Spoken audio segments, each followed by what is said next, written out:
Prinášame vám ďalšiu informatívu. Opakovanie je predsa matka múdrosti. Dajme si to teda takto. V srdci Európy pod majestátnymi Tatrami leží Slovensko. Krajina oslavovaná pre svoju úchvatnú prírodu a bohaté kultúrne dedičstvo. Pod týmto malebným povrchom sa však skrýva tieň, ktorý kazí jeho krásu a degraduje ho. Korupcia. Tento hlboko zakorenený problém nielenže odčerpáva verejné zdroje, ale narúša aj samotnú dôveru, ktorá spája spoločnosť. Keď sa ponoríme do chodieb moci na Slovensku, zarazí nás dlhý zoznam Jánošíkov, či v Genix slangu zlofače. Teda mená politikov, podnikateľov a verejných činiteľov sa stávajú synonymom vykorisťovania a zrady národa. Slovensko SRO.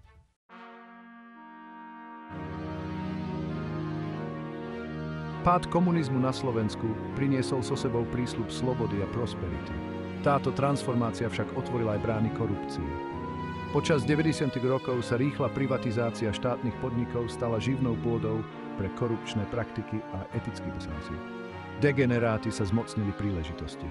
Pravdepodobne táto príprava deľby rozparcelovania krajín započala v roku 89. Osoby ako Vladimír Mečiar symbolizovali prepojenie politickej moci s osobným ziskom. Prvé roky slovenskej demokracie boli poznačené bojom o zdroje. Toto obdobie položilo základy kultúry korupcie, ktorá prenikla do rôznych úrovní riadenia. Ako sa budovali nové inštitúcie, pretrvávali staré zvyky manipulácie a úplatkárstva, čo spochybňovalo základy vznikajúceho demokratického systému. Historické pozadie korupcie na Slovensku je kľúčové pre pochopenie jej pretrvávania. Odráža komplexnú súhru historických, politických a sociálnych faktorov, ktoré krajinu ovplyvňujú dodnes.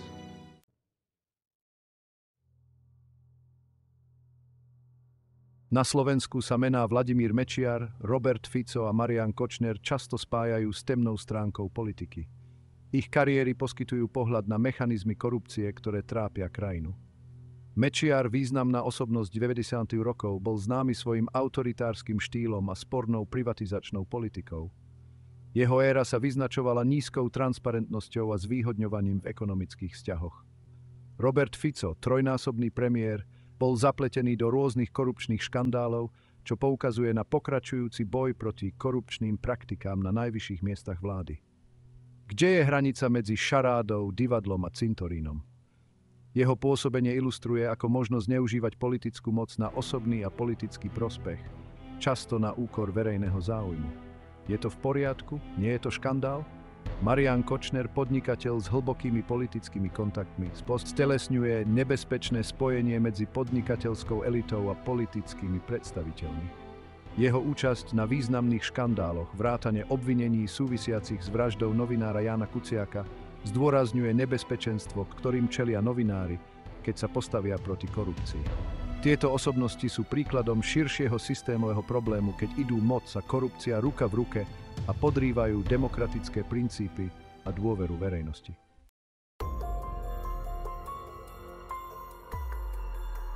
Pretrvávanie korupcie na Slovensku možno čiastočne pripísať inštitucionálnym slabinám.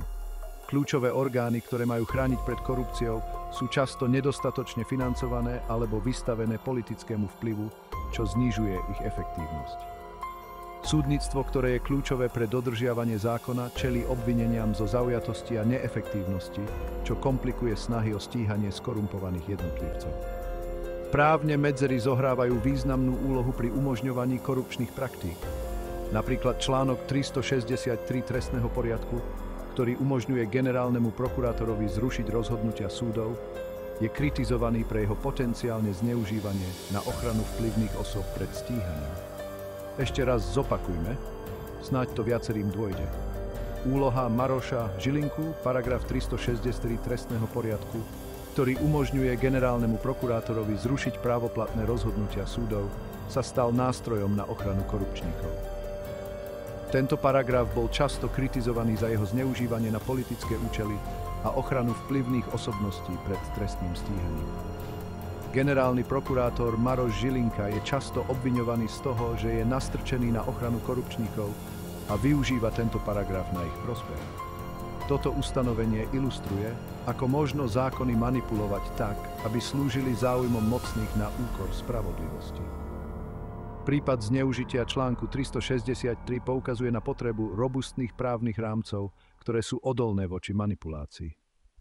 Posilnenie týchto inštitúcií má prvorady význam pre zachovanie právneho štátu a zabezpečenie spravodlivosti.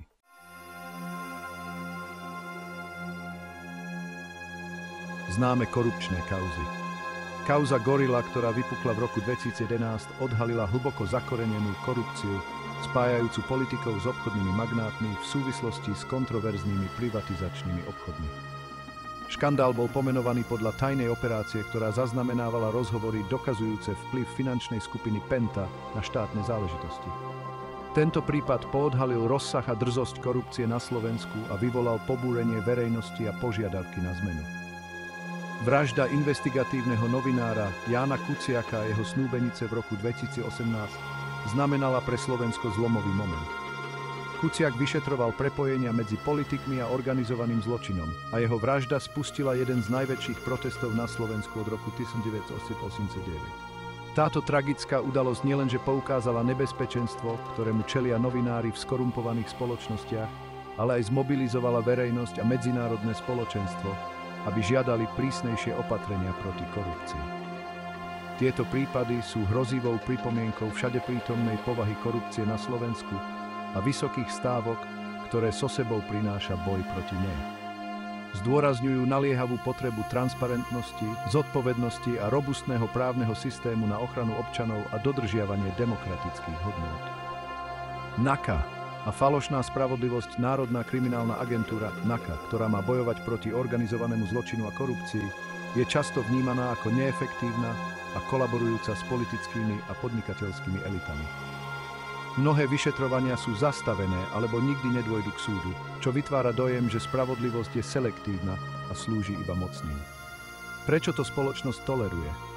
Kde je česť takej inštitúcie? Vyvstávajú z toho závažné otázky, skonštatovať môžeme. Občan je komplicom. Ospravedlňuje nevedomosť? A čo v prípadoch, keď sa na nevedomosť nejde vyhovoriť? Norbert Böder a Tibor Gašpar. Norbert Böder, podnikateľ s prepojeniami na políciu a politikov, a Tibor Gašpar, bývalý policajný prezident, sú symbolmi prepojenia organizovaného zločinu a štátnych inštitúcií. Böder využíval svoje kontakty na zneužívanie informácií a korupciu, zatiaľ čo Gašpar zneužíval svoju moc na ochranu korupčných sietí. Všetkým čestným policajtom, expertom, špecialistom, najlepším z najlepších, čo Slovensko ponúka elite, muselo zacinkať. Skúste to vysvetliť. Stále nešrotuje?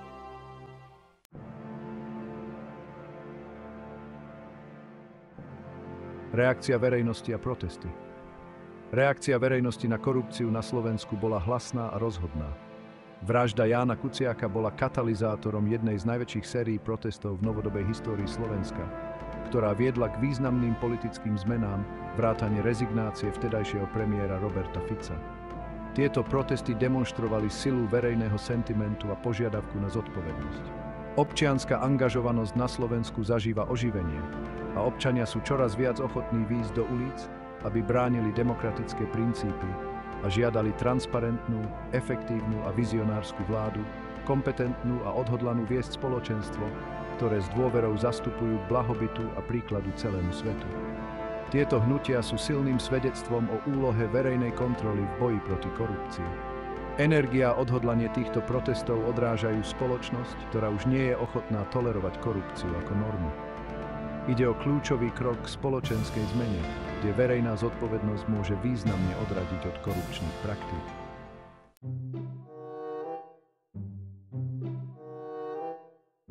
Úloha médií pri odhaľovaní korupcie. Na Slovensku zohrávajú médiá kľúčovú úlohu pri odhaľovaní korupčných praktík, často s veľkým osobným rizikom pre novinárov. Investigatívna žurnalistika, ktorej príkladom je Ján Kuciak, zohrala kľúčovú úlohu pri odhaľovaní zložitých sietí korupcie, ktoré prenikajú do rôznych úrovní vlády a podnikania.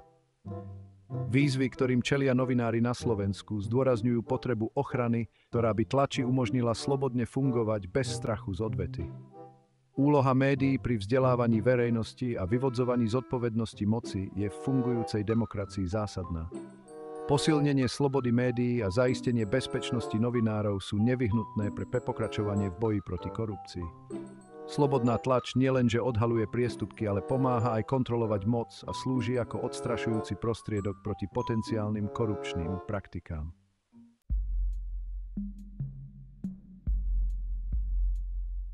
Z globálneho hľadiska nie je boj Slovenska s korupciou ojedinelý.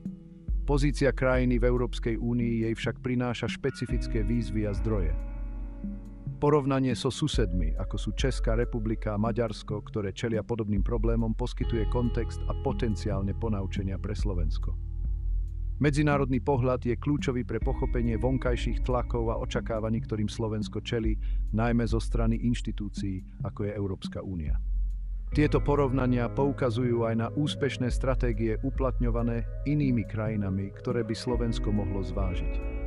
Pochopenie korupcie z medzinárodného hľadiska umožňuje komplexnejšie pochopiť tento problém a posilňuje význam globálnej spolupráce v boji proti tejto univerzálnej výzve.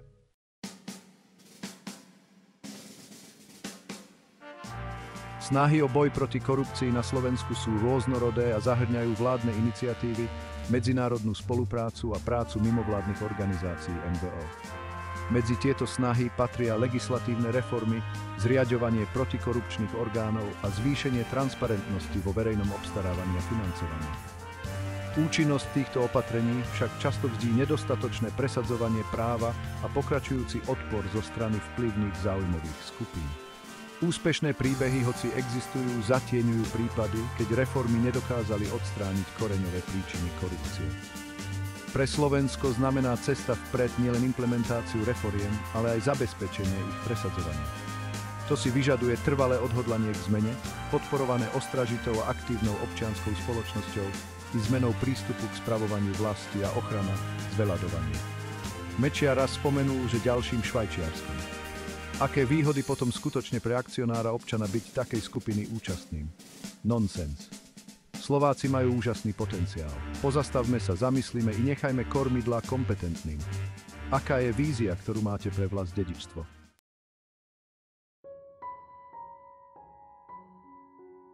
Korupcia má hmatateľné ekonomické dôsledky, ktoré ovplyvňujú všetko od zahraničných investícií až po verejné výdavky. Na Slovensku korupcia narúša hospodársky výkon tým, že odrádza investorov, nesprávne alokuje verejné zdroje a zvyšuje náklady na podnikanie. Medzi dlhodobé ekonomické dôsledky korupcie patrí znížená konkurencieschopnosť a pomalší hospodársky rast. Pre Slovensko nie je boj proti korupcii len morálnou povinnosťou, ale aj ekonomickou nevyhnutnosťou, ktorá je nevyhnutná pre zabezpečenie udržateľnej a prosperujúcej budúcnosti. Pochopenie ekonomického dopadu korupcie je kľúčové preto, aby sa vnímala nielen ako právny problém, ale aj ako kľúčová ekonomická výzva pre Slovensko.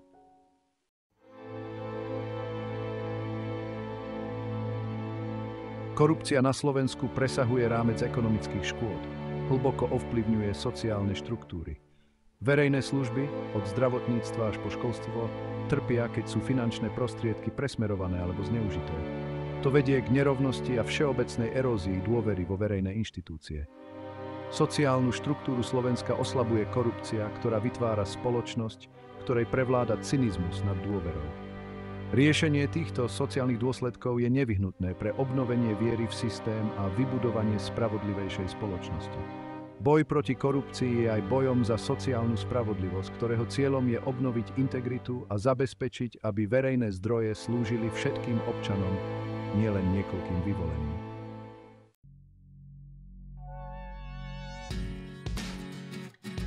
Budúcnosť boja Slovenska proti korupcii bude formovaná súčasnými snahami aj novými výzvami. Prediktívne scenáre sa pohybujú od optimistických, keď sa reformy ujmú a korupcia sa výrazne zníži, až po pesimistické, keď zakorenené záujmy zabránia zmysluplnej zmene.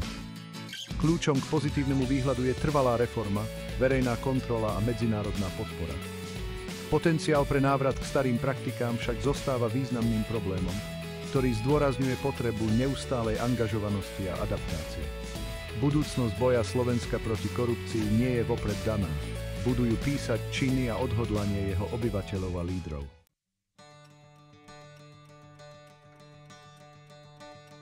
Boj proti korupcii si vyžaduje aktívnu účasť občanov aj lídrov. Občania sú posilnení informáciami a môžu presadzovať zmeny prostredníctvom kolektívnej akcie a požiadavky na zodpovednosť. Lídrom na druhej strane musia byť zaviazaní k etickému spravovaniu a transparentnosti.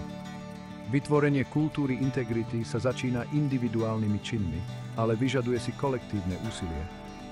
Obaja, občania aj lídri, zohrávajú kľúčovú úlohu pri formovaní budúcnosti, ktorej sa korupcia nebude tolerovať. Táto výzva na akciu je pripomienkou, že každý má záujem na boji proti korupcii. Prostredníctvom kolektívneho úsilia a etického vedenia môže Slovensko aspirovať na budúcnosť charakterizovanú spravodlivosťou a spravodlivosťou.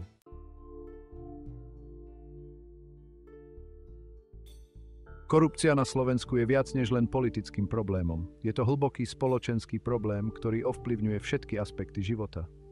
Cesta k Slovensku bez korupcie je náročná, ale nevyhnutná. Vyžaduje si odhodlané úsilie všetkých sektorov spoločnosti podporovať transparentnosť, zodpovednosť a integritu. Na záver si pripomeňme, že boj proti korupcii sa netýka len zákonov a politík.